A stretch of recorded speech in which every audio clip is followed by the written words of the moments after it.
This is a simple video on dehydration, right? So I have an issue understanding dehydration, and I think we oversimplify it. So I asked my friendly ChatGPT Enable Lab about dehydration. One of the things is when I was doing these 40-mile rides on Saturday. So in the beginning of the season, we're typically doing 20 miles every single day with the cycling club I was in. And on Saturday and on Sunday, we would do a 40-mile ride. We do a 20-mile out there to where we're going, and they would have we would have a meal, eat breakfast, and drive 20 miles, ride 20 miles back. And always on the 20 miles back, when I was starting out, I'd be getting dropped. I'm not really sure why. One of the guys that I rode with was a nutritionist, and he told me that I needed to hydrate. Hydration was probably better for me if I did that. It'd help me do well on the return rides. And so I still don't understand how that works. Maybe for nutrient delivery is one I'm looking at right now.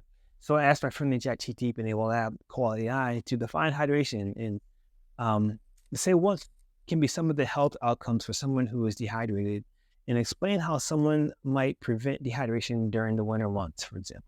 Cite relevant sources in Emily format. And I said the winter months because typically we're indoors in the Northern Hemisphere and we're kind of turning the heat on, and we're probably going to be dehydrated, maybe not aware of some of the effects of dehydration. So the answer, dehydration is a condition that occurs when the body loses more fluids than it takes in.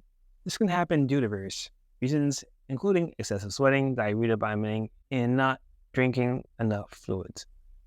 When someone is dehydrated, they may experience symptoms such as thirst, dry mouth, headache, fatigue, dizziness, and dark colored urine. If left untreated, dehydration can lead to more serious health outcomes, including kidney failure, seizures, and even coma. During the winter months, dehydration can become a common problem as people tend to drink less water due to the cooler weather and lower levels of physical activity. However, it is still important to stay hydrated during this time to avoid the negative health outcomes associated with dehydration.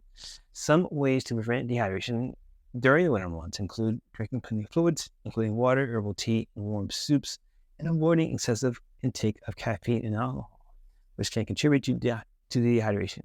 Harvard Health Publishing. And here are the sources from Mayo Clinic and Harvard Health Publishing, 2019 and 2018, respectively.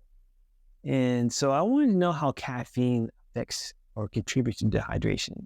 And this is the answer I got with that. Caffeine is a diuretic, which means that it increases urine production and can lead to dehydration if consumed in large amounts. When caffeine is consumed, it stimulates the kidneys to produce more urine, which can cause the body to lose more fluids than it takes in. This can lead to a decrease in overall hydration levels and can cause symptoms such as thirst, dry mouth, and dark colored urine. However, moderate consumption of caffeine is generally not associated with dehydration in healthy individuals, as the body is able to compensate for the increased urine production by retaining more fluids. The source is the Mayo Clinic from 2020. And I'm trying to understand this whole dark colored urine thing. I don't really understand why dark colored urine is associated with dehydration. And the response I got was dehydration can cause dark colored urine because when the body is dehydrated, it produces less urine and the urine becomes more concentrated.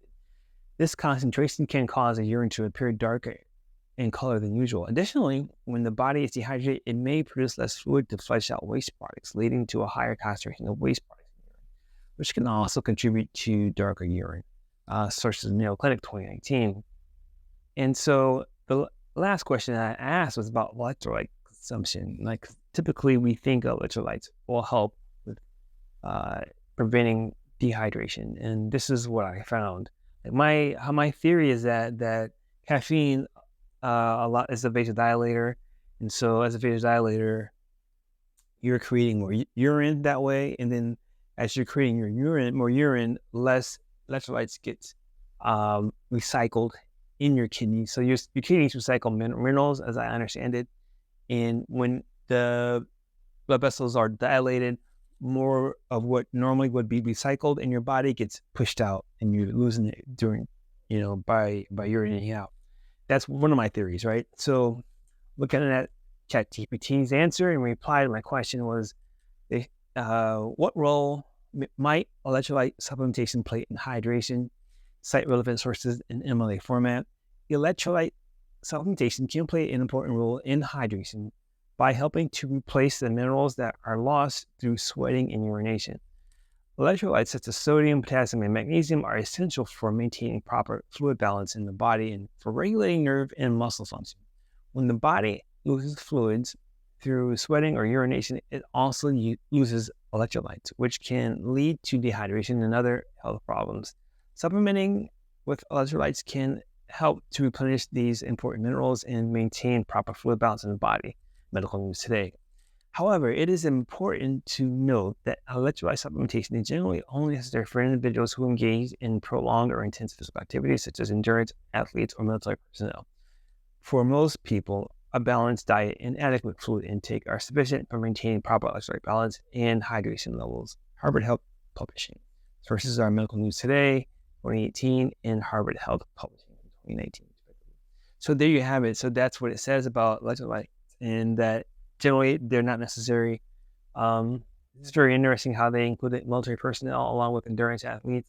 And as the endurance athlete, I don't do the wild 300 miles a week anymore, but I still feel I need to be hydrated more than usual. And I think it extends further than endurance athletes. I think people that cut weight, like wrestlers, boxers, MMA fighters, people that often swim, like people water polo or swimmers, they are in the water all the time. The body doesn't want to retain water. They may have significant issues, or surfers may have significant issues with dehydration that you may not be aware of.